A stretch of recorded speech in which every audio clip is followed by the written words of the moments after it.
하나님의 말씀 봉독하겠습니다. 창세기 26장 1절에서 5절까지의 말씀입니다.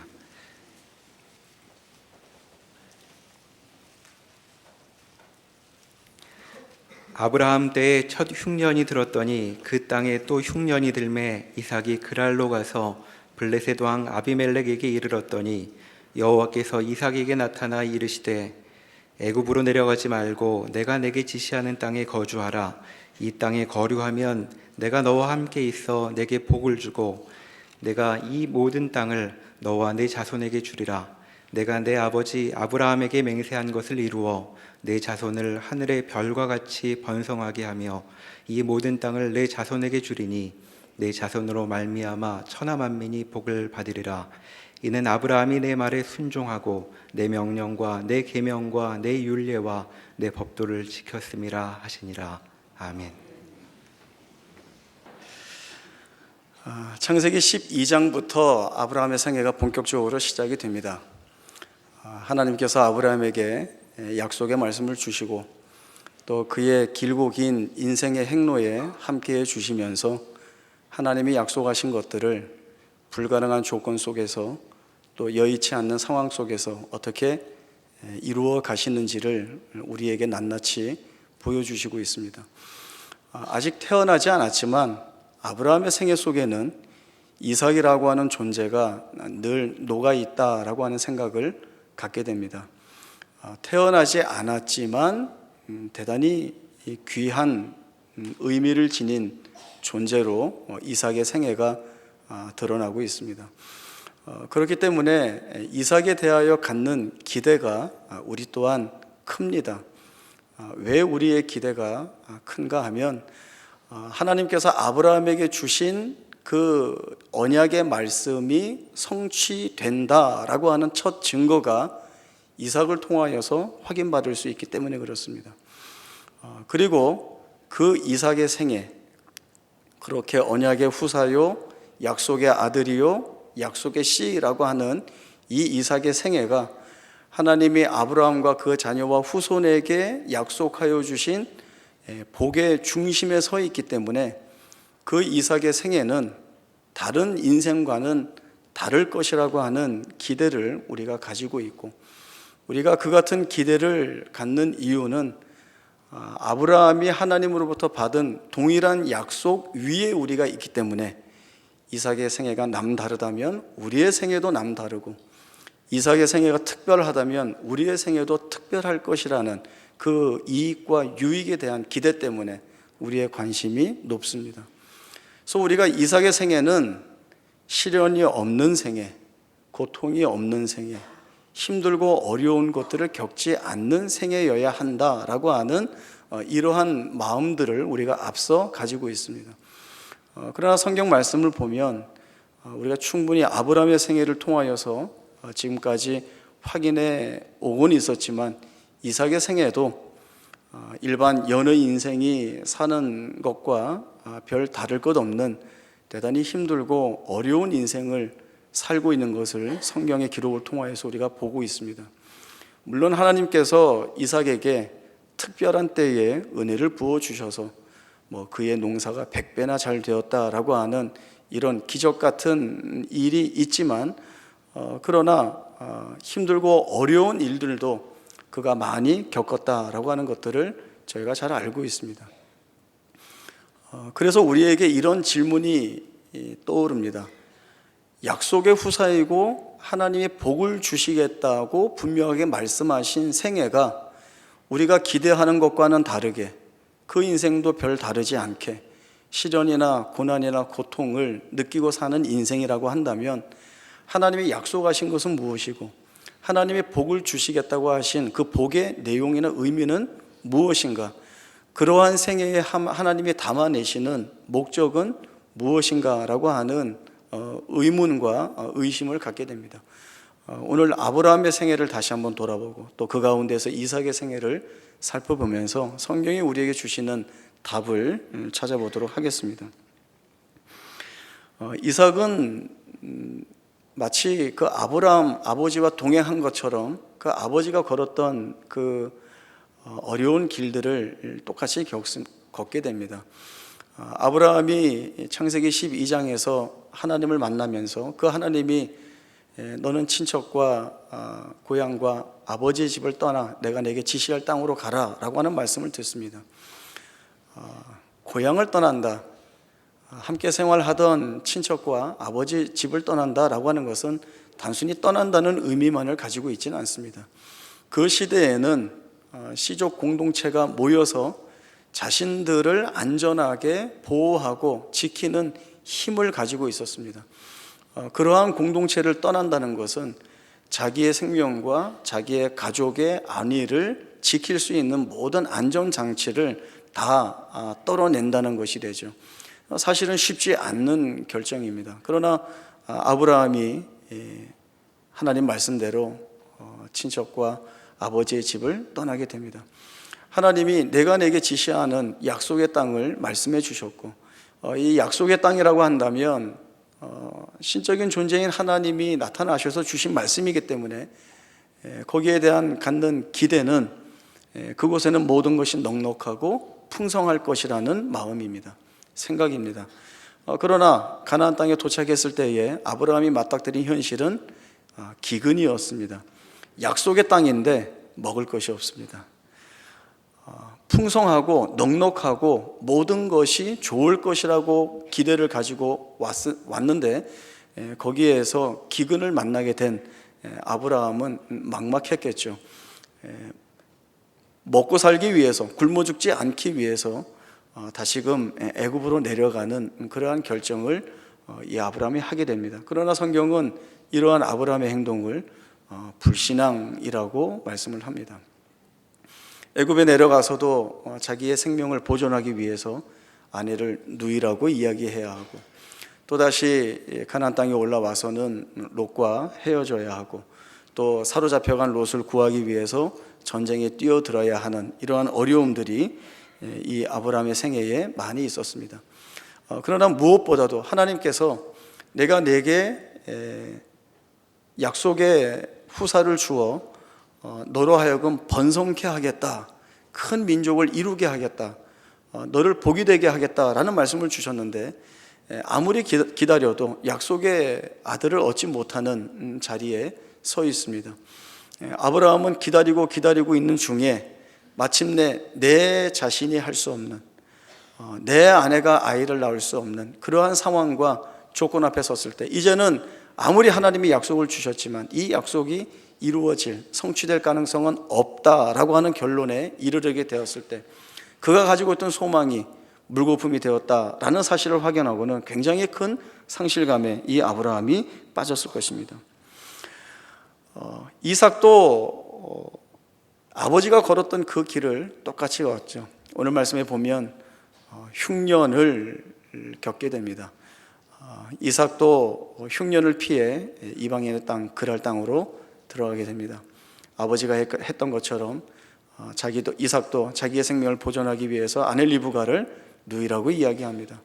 그곳에 거주하던 블레셋 많은 사람들이 이삭을 시기하고 질투합니다.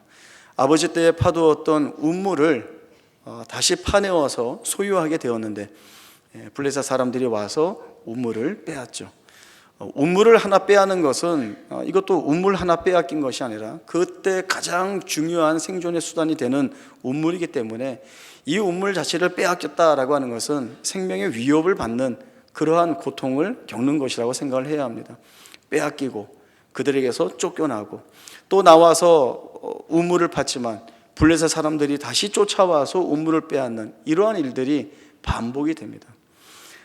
그렇기 때문에 이삭도 특별한 생애를 산 사람이 아니라 혹독한 시련의 반복, 매 순간 어려움의 자리에 있었다는 것이 분명 우리가 보게 되는 일들입니다.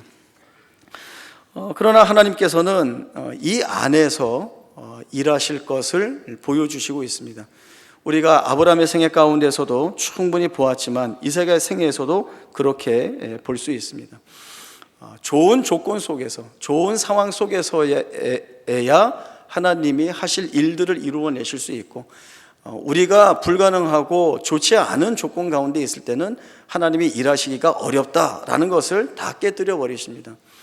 아브라함이 기대할 수 없는 가운데 있었지만 그러나 하나님으로부터 받게 되는 소망을 다 내려놓고 이제는 상실감에 빠졌지만 그러나 그 가운데서 하나님이 이루어내시는 일들을 보면서 하나님이 어떤 하나님이신지, 그 하나님이 약속하신 것을 어떤 모양을 가지고 이루어내시는지에 대한 충분한 확인과 그리고 믿음을 갖게 됩니다.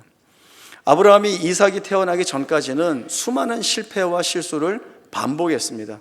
여전히 하나님이 나타나셔서 믿음을 이야기하시고 약속을 다시 언급하시면서 아브라함의 신앙을 독려하셨지만 아브라함이 실수를 하죠. 많이 하죠. 그러나 그 가운데에서 이제 하나님이 약속하신 이삭을 자신의 눈으로 보게 된 때에 하나님은 불가능한 가운데서도 이루어낼 수 없는 상황과 조건 속에서도 그 하신 약속을 말씀하신 대로 이루어내시는 능력이 있으신 하나님, 그 일을 이루시는 하나님이라는 이 사실을 실제적으로 보게 됩니다. 그리고 자신의 신앙 고백으로 삼게 되는 것입니다. 그래서 하나님이 이삭을 번제로 바치라고 하는 그 명령이 주어졌을 때에 고민하거나 아니면 이삭을 숨기거나 이런 자리에 있는 것이 아니라 이삭을 데리고 모리아 산에 가서 그를 번제로 드리라고 한 그 말씀에 따라 번제로 드리기 위하여 주저없이 칼을 빼들어 이삭을 죽이려고 합니다. 하나님이 막으시죠. 그리고 이제야 이 아브라함이 하나님을 얼마나 경외하는지 그것을 의로 여겨주시는 자리에 이 아브라함을 세우십니다. 아브라함이 가지고 있었던 그 자리에서 고백했던 믿음은 이것입니다.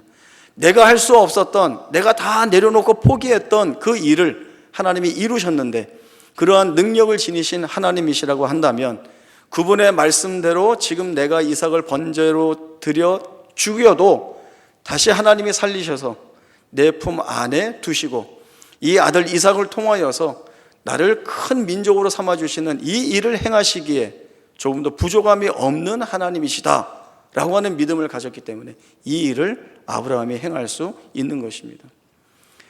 아브라함은 그가 스스로 가지고 있는 능력이나 힘으로 인하여서 하나님 앞에 의롭다, 믿음이 있다 칭찬받지 않았습니다. 아브라함이 믿음을 믿음으로 고백하고 의를 의로 드러낼 수 있었던 것은 그의 생애에 세심하게 간섭하셔서 그를 다듬어내시고 여러 훈련의 과정들을 통하여서 깨닫게 하시는 하나님의 열심과 은혜가 그 생애에 가득 채워졌기 때문에 가능한 일이라는 것을 우리가 말씀을 통하여서 분명히 알게 되는 것입니다. 우리가 살아가면서 이런 것들은 내 삶에 없었으면 좋겠다라고 생각하는 것들이 많이 있습니다. 우리의 손으로 다 꼽을 수 없을 만큼 너무나 많이 있죠. 고난 없었으면 좋겠습니다. 우리가 겪는 어떤 시련, 고통, 염려, 불안, 공포, 두려움, 아픔, 눈물 다 없었으면 좋겠습니다. 그것이 없이 편안한 가운데, 늘 넉넉한 가운데, 안정된 가운데 우리의 삶을 살아가고 싶습니다. 그러나 하나님은 하나님의 하나님 되심을 이렇게 복이 있게 넉넉하게 너가 원하는 대로 마음껏 누리고 너가 소원하는 대로 별 어려움 없이 살아가는 그 삶 속에서 하나님의 하나님 되심을 확인시켜 주시려고 하시는 것이 아니라 우리를 항복시키시고 우리를 가장 낮은 자리에서 다 내려놓고 고백하게 할 때에야 우리가 하나님의 하나님 되심을 진실된 마음으로, 진정한 마음으로 고백하게 되는데 거기가 바로 어디인가 하면 아픔이 있는 자리입니다. 슬픔이 있는 자리이고 고통과 시련과 암울한 것이 가득 채워져 있는 그 자리입니다. 그 자리에서 우리가 무엇을 보게 되는가 하면 아브라함의 생애에서 역사하신 하나님, 이삭의 생애에서 일하신 하나님이 동일한 내 생애 가운데서 동일한 능력과 은혜로 일하고 계셔서 불가능을 가능한 것으로, 없는 것을 있는 것으로, 죽은 것을 산 것으로 바꾸어 내시는 하나님의 그 섭리가 있을 때에 우리가 그 하나님 붙잡고 나아갈 때에 거기에서 우리는 하나님의 하나님 되심을 보게 되는 것입니다. 시편 30편 11절 말씀에 보면 슬픔이 변하여 춤이 되게 하시고 베옷을 벗기고 기쁨으로 띠띠우시는 분이 바로 우리 하나님이시다라고 하는 고백을 하고 있습니다. 그렇습니다. 하나님은 슬픔을 기쁨으로 바꾸어 내시는 분이시고 춤추는 것으로 바꾸어내시는 분이시고 베옷을 벗기고 기쁨으로 띠띠우시는 분이십니다. 하나님은 슬픔을 처음부터 없게 해주시는 분이시거나 아니면 베옷을 입을 상황을 처음부터 만들지 않는 그런 하나님이 아니신 것이죠. 계시록 7장에서 말씀하고 있듯이 하나님은 우리의 흐르는 눈물을 닦아주시는 분이시지 우리가 눈물 흘릴 상황을 처음부터 막아주시는 하나님은 아니십니다. 왜요? 앞서 말씀드린 대로 하나님이 우리를 만나시는 자리, 고난이 있는 자리, 탄식이 있는 자리, 참혹한 자리, 두려움이 있는 그 자리를 하나님은 기회로 삼고 계십니다. 어떤 기회? 하나님을 하나님으로 만날 수 있는 기회로 삼고 계시는 것입니다. 우리가 없었으면 하는 상황들, 낙심이 되고 절망이 되는 상황, 실패하고 괴롭고 아픈 상황, 이런 상황에서 하나님이 일하심으로 인하여서 우리에게 이 하나님이 아니면 내가 여기에서 버텨낼 수 없다, 이 하나님이 아니면 내가 어떻게 일어날 수 있겠는가라고 하는 이 고백을 하게 하시는 일을 하나님이 이 과정과 이 여건 속에서 기회로 삼고 계시다라고 하는 것들을 저희들이 생각을 해야 합니다. 하나님은 우리가 어떤 처지에 있기 때문에 일하시기가 쉽고 우리가 어떤 처지에 있기 때문에 일하시기가 어렵다라고 하시는 분은 아닙니다. 하나님은 조건의 영향을 받지 않으시는 분이시죠. 하나님은 오히려 그 열악한 조건과 불가능한 상황 속에서 우리가 염려하고 걱정하고 우리가 두려워하는 그 자리에서 하나님이 이루어내실 수 있다라고 하는 사실을 보여주심으로 인하여서 우리가 하나님만을 신뢰하게 하는 의도의 장으로 만들고 계신다라고 하는 것을 기억해야 합니다. 구약성경 시편 34편 말씀 한번 보겠습니다.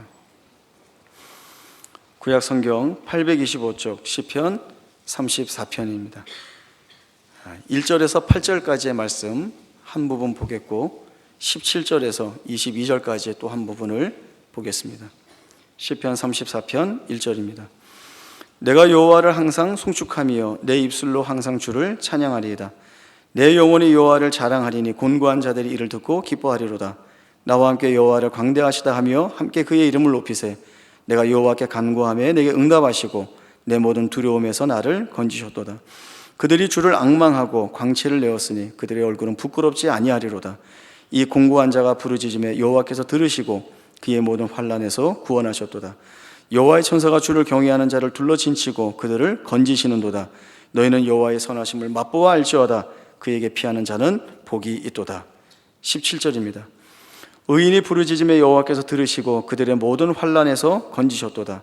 여호와는 마음이 상한 자를 가까이 하시고 충심으로 통회하는 자를 구원하시는도다. 의인은 고난이 많으나 여호와께서 그의 모든 고난에서 건지시는도다. 그의 모든 뼈를 보호하시며 그 중에서 하나도 꺾이지 아니하도다. 악이 악인을 죽일 것이라. 의인을 미워하는 자는 벌을 받으리로다. 여호와께서 그의 종들의 영혼을 속량하시나니 그에게 피하는 자는 다 벌을 받지 아니하리로다. 골리앗을 무찌르고 다윗은 나라를 구한 구국 영웅이 됩니다. 백성들로부터 많은 칭송을 받게 되죠. 이러한 모양새를 사울 왕이 시기하고 질투하게 됩니다. 그래서 다윗을 죽이려고 합니다. 자기를 죽이려고 하는 사울 왕을 두려워하여서 이 다윗은 가드 왕 아기스에게로 도망을 가게 됩니다. 자신이 다윗이라고 하는 이 신분을 철저히 숨기고 지금으로 보면 일종의 망명을 이 다윗이 하게 된 것입니다.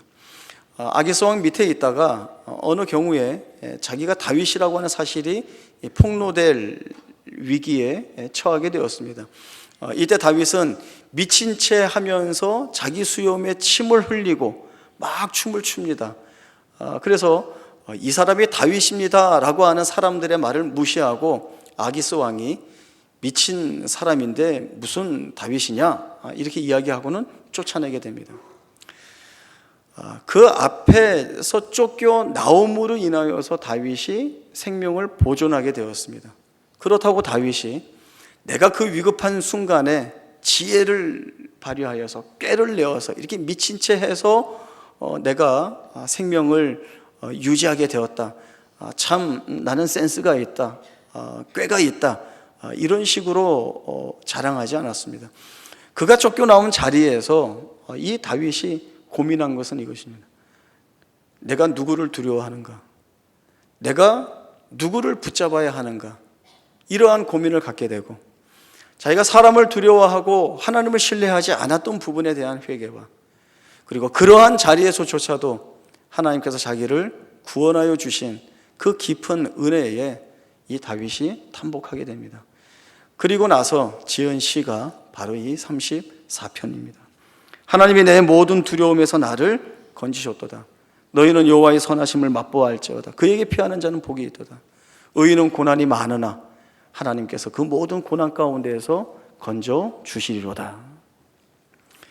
신자가 겪는 시련이나 고통이라고 하는 것은 앞서도 말씀드렸듯이 보통 우리가 생각할 때는 없었으면 하는 일들입니다. 그러나 하나님은 그 안에서 일하시기를 원하십니다. 우리가 신앙이다, 믿음이다 라고 하는 것은 예배 드릴 때, 또 내가 필요한 것이 있어서 하나님 앞에 기도 드릴 때에만 신앙, 믿음을 이야기하는 것이 아니라, 정말 신앙이고 믿음이라고 하는 것은 비통할 수밖에 없고 울 수밖에 없고 반복되며 끊이지 않는 지긋지긋한 고난과 고통 속에서 내가 하나님을 놓치지 않는 싸움을 하고 있는 자리가 믿음과 신앙을 확인하는 자리입니다. 우리의 마음은 왜 하나님이 나에게 이러한 고통을 주시고 왜 말할 수 없는 고난 가운데 나를 두시는가? 이 환난이 왜 끊어지지 않는가? 밤새 울며 안타까이 한숨을 쉬어도 그 가운데서 하나님이 무엇을 하시는가? 의문을 가져도 그러는 가운데 있지만, 그러나 하나님이 살게 하시는 그 날을 다시금 살아가면서 하나님이 여기에 무엇을 담으시려고 하시는가? 내가 해결하고 내가 뚫어나갈 수 없는 이 자리에서 도대체 하나님이 무엇을 보여주시려고 계시는가? 지금 내 눈에 보이지 않고 문제가 해결되지 않고 여전히 고통은 고통의 내용으로, 슬픔은 슬픈 내용으로 내 마음과 내 영혼을 짓누르고 있는데 도대체 하나님이 여기서 뭘 하고 뭘 하려고 하시는가? 그 놓을 수 없는 그 끈을 붙잡고 씨름하고 토해내고 아파하고 그리고 두려워하면서 사는 그 과정이, 거기가 우리를 세우신 자리라고 하는 것입니다. 신자의 삶의 자리는 고통이 있습니다. 말할 수 없는 탄식과 아픔이 있습니다. 그러나 하나님이 거기서 우리를 만나시겠다는 것이죠. 그 하나님이 우리를 만나심으로 인하여서 신자라고 하는 존재가 이 세상 가운데 살고 있지만, 말할 수 없는 어려움 가운데 살고 있지만, 여기서 우리로 하여금 무엇을 바라보게 하시는지, 여기서 하나님을 붙잡고 산다는 것이 우리에게 얼마나 복되고 얼마나 고귀한 것인지를 알게 하시는 하나님의 일하심이 있다는 것을 저희가 놓쳐서는 안 됩니다.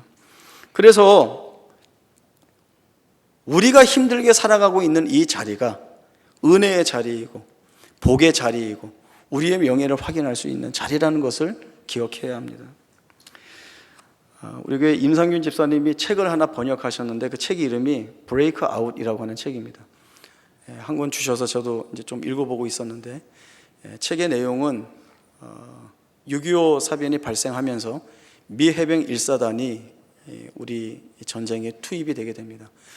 그들이 그 장진호 지역 근처에서 중공군과 맞닥뜨려서 전투를 하게 되고, 그 수많은 전투 가운데서 우여곡절을 겪다가 우리가 잘 알고 있는 흥남부두 철수까지의 내용들을 이 안에 기록을 하고 있습니다. 책의 앞부분에는 해병대가 갖는 자부심과 명예에 대한 이야기가 나옵니다. 이 해병대가 갖는 자부심을 이 책에서 어떻게 설명하고 있는가 하면, 적의 총탄에 동료가 맞아 죽는 것보다 차라리 내가 죽는 것이 낫다, 이렇게 이야기를 합니다. 해병대에게 주어진 임무는 내 목숨을 버려서라도 반드시 이루어낸다라고 하는 그러한 다짐을 가지고 있습니다. 이것은 멋있어 보이기 위해서 하는 말이 아니라 해병대가 갖는 자부심, 명예가 무엇인지 알기 때문에 하는 고백입니다. 거기에 리중위라고 하는 한 소대장이 이야기를 하고 있는데, 이 소대장이 맡은 임무는 해병대지만 본함에 거주하면서 병력을 실어 나를 수 있는 수송선을 정비하고 준비하는 일을 합니다. 자기의 동료들은 인천 상륙작전에 투입이 되어서 이제 실제적인 전투에 들어가는 그 상황에 서 있습니다. 이 사람은 이러한 상황에 분개한다라는 표현을 썼습니다. 왜 분개하느냐? 내 동료들이 나보다 먼저 북한군의 총알 세례를 받는 명예를 빼앗긴 것에 대하여 분노한다, 이렇게 얘기를 합니다. 인간이 가지고 있는 전쟁에 대한 공포는 아주 높습니다. 전쟁이라고 하면 피하고 싶고 숨고 싶고 교전이 일어나는 자리에 안 가고 싶고, 이것이 일반적으로 갖는 생각입니다. 그러나 이 해병대원인 이 소대장이 고백하고 있는 명예에 대한 내용은 이것입니다. 나는 해병대원이다. 해병군인이다. 군인이라면 내 안위와 내 안전을 보장받기 위해서 숨어 있거나 피해 있는 것이 아니라 적군의 총알이 쏟아지는 그 자리에 있는 것이 마땅하다는 것이죠. 내가 그 자리에 있는 것이 명예라는 것이죠. 거기에서 부상을 당하거나 아니면 거기서 죽는 한이 있더라도 거기에 있는 것이 해병대가 가질 수 있는 자부심이고 명예라고 얘기하고 있습니다. 저는 그 부분을 보면서 신자가 갖는 명예와 연결을 시켜봤습니다. 신자가 갖는 명예가 무엇일까? 하나님이 복을 주셔서, 은혜를 주셔서 세상 사람들이 갖지 않는 특별한 자리에 서서 많이 누리고 넉넉하고 성공하고 번영하고, 그래서 야, 하나님 믿는 사람은 이렇게 잘 살아, 이걸로 증거되는 것이 명예인가? 그렇지 않다는 것이죠. 세상 사람들과 동일하게 살아가는 끊이지 않는 시련과 고통 속에서, 세상 사람들은 그 고통과 시련과 두려움 속에서 자포자기하거나 자폭하거나 낙심하고 절망하는 것으로 끝을 내지만, 그러나 우리는 동일한 자리에 있지만 여기가 끝이 아니라 여기에서 역사하시는 하나님, 그 하나님이 내 삶에 그 암울하고 그 어려운 자리를 통하여서 마침내 약속하신 대로 이루어내시는 그 현장을 목격하면서 하나님이 옳습니다, 하나님이 맞습니다, 지금까지 내가 고통스럽게 여기고 있었던 이 모든 순간들이 정말 하나님이 슬픔을 춤으로 바꿔내시는 것처럼, 베옷을 벗기고 기쁨으로 띠띠우게 하시는 것처럼, 내 눈에서 흐르는 눈물을 닦아주신 것처럼 하나님이 이루어내시고 만들어내셨습니다. 모든 것이 하나님의 은혜입니다. 이 고백을 하게 하는, 그 고백을 할 수 있는 명예의 자리에 우리를 세워두신 것입니다.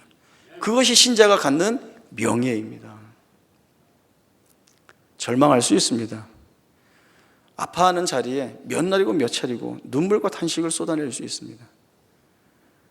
그러나 다시금 우리에게 주어진 시간과 삶의 정황 앞에 아직 눈에 보이지 않고 내 손에 쥐어진 것이 없고 성취된 것이 없지만, 그러나 하나님의 약속이 주어져 있는 인생이기 때문에 아브라함에게 그러하셨듯이, 이삭에게 그러하셨듯이 마침내 성취하시고 이루어내시는 하나님의 그 역사가 지금 내 안에서 하나님이 이루어내시고 있다라고 하는 이 사실을 고백하는 것이 우리의 신앙 고백입니다.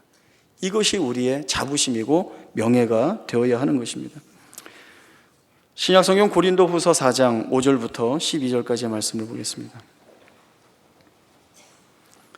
신약성경 289쪽 고린도후서 4장 5절에서 12절까지 말씀 제가 읽겠습니다. 고린도후서 4장 5절입니다.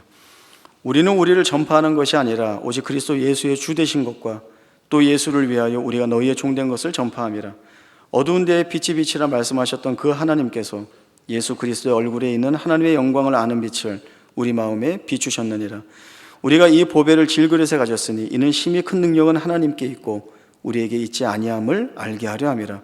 우리가 사방으로 우겨쌈을 당하여도 쌓이지 아니하며 답답한 일을 당하여도 낙심하지 아니하며 박해를 받아도 버림받지 아니하며 거꾸로 뜨림을 당하여도 망하지 아니하고 우리가 항상 예수의 죽음을 몸에 짊어짐은 예수의 생명이 또한 우리 몸에 나타나게 하려 함이라. 우리 살아있는 자가 항상 예수를 위하여 죽음에 넘겨짐은 예수의 생명이 또한 우리 죽을 육체에 나타나게 하려 함이라. 사도 바울의 고백을 잘 보시기 바랍니다. 우리가 사방으로 우겨쌈을 당하여도 쌓이지 아니하고, 답답한 일을 당하여도 낙심하지 아니하고, 박해를 받아도 버림받지 아니하고, 거꾸로 뜨림을 당하여도 망하지 않는다 했습니다. 이 고백 안에 어디에 성공과 번영과 은혜와 복과 내가 원하는 소원과 기대가 담겨 있습니까? 없습니다. 여기에 담겨 있는 것은 죽음입니다. 죽음. 그러나 그 죽음이 죽음으로 끝나지 않는 이유를 우리에게 설명하고 있습니다. 우리에게 죽음이 있는데 왜 그러는가? 예수의 생명이 우리 몸에 나타내게 하려 함이라. 우리 살아있는 자가 죽음에 넘겨지는 것은 예수의 생명이 우리 죽을 육체에 나타나게 하려 함이라 라고 하는 이 고백을 사도 바울이 하고 있습니다. 우리 가운데 있는 것은 죽음입니다. 죽음입니다. 그러나 이 죽음이 예수의 생명을 통하여서 무엇을 만들어내는지를 보셔야 합니다. 죽음은 죽음으로 끝나지 않습니다. 부활이라고 하는 어마어마한 은혜의 능력을 우리 가운데 드러내고 있습니다. 우리가 절망과 시련과 고통을 겪습니다. 환난을 겪습니다. 아프죠? 아픕니다. 여러분도 아프고 저도 아픕니다. 우리 모두가 아픕니다. 그러나 하나님이 이 자리에서 하실 일이 무엇인가? 성경을 통하여서 우리에게 끊임없이 증언해 주시고 있습니다. 아브라함에게 수없이 나타나셔서 믿음을 보일 것을 요구하신 하나님이 오늘 우리에게 그 믿음과 그 신앙을 요구하고 계십니다. 너가 서 있는 자리가 어디인지, 너가 서 있는 자리가 무엇을 만들어낼 수 있는 자리인지 보라 하십니다. 그리고 그 자리에서 우리에게 믿음을 요구하고 계십니다. 그 믿음을 요구함을 받는 우리의 생애는, 우리의 삶은 자부심이 있는 삶이고 복이 있는 삶이고 그리고 명예가 있는 삶입니다. 이 자리가 결코 우리에게 헛되이 주어지지 않았다는 사실을 꼭 기억하시기 바랍니다. 하나님은 우리 안에 계십니다. 에베네셀 하나님, 여기까지 인도하셨고, 임마누엘 하나님, 우리와 함께 하신 하나님이십니다. 그 하나님이 이루실 약속들이 우리 안에 풍성합니다. 그래서 우리가 살아가는 모든 날들이 사실은 우리에게 은혜입니다. 주 안에 있으면서 겪게 되는 모든 일들이 다 은혜다라고 하는 이 사실을 묵상해 보시기 바랍니다. 주 안에 있는데 그 안에는 좋은 것들, 아니면 힘들고 어려운 것들 다 있겠죠. 그러나 그 모든 것이 다 우리에게 은혜입니다. 하나님은 합력하여 선을 이루어내시는 분이십니다. 그 일을 반드시 이루어내시는 하나님이십니다. 이 하나님 붙잡고 우리의 명예로운 자리 지켜내고 살아내는 우리 모두의 복된 생애가 될 수 있기를 바랍니다. 기도하겠습니다. 하나님 아버지 은혜를 감사합니다. 시련과 고통, 눈물과 한숨으로 살아가는 인생이지만 하나님으로 인하여 우리의 살아가는 이 자리가 감사의 자리인 것을 고백하게 하시니 그 은혜 감사를 드립니다. 우리의 삶을 우리의 눈으로 돌아볼 때에는 걱정과 염려뿐이지만 하나님이 보게 하실 때에 거기에 감사와 기쁨이 있음을 다시 한번 확인하게 됩니다. 그러니 우리의 살아가는 날들을 두려워하지 말게 하시고 우리의 삶을 믿음으로 살아내는 담대함을 갖게 하여 주옵소서. 주께서 우리 가운데 허락하시는 승리를 맛보는 생애가 되게 하여 주옵소서. 거룩하신 예수님의 이름으로 기도하옵나이다. 아멘.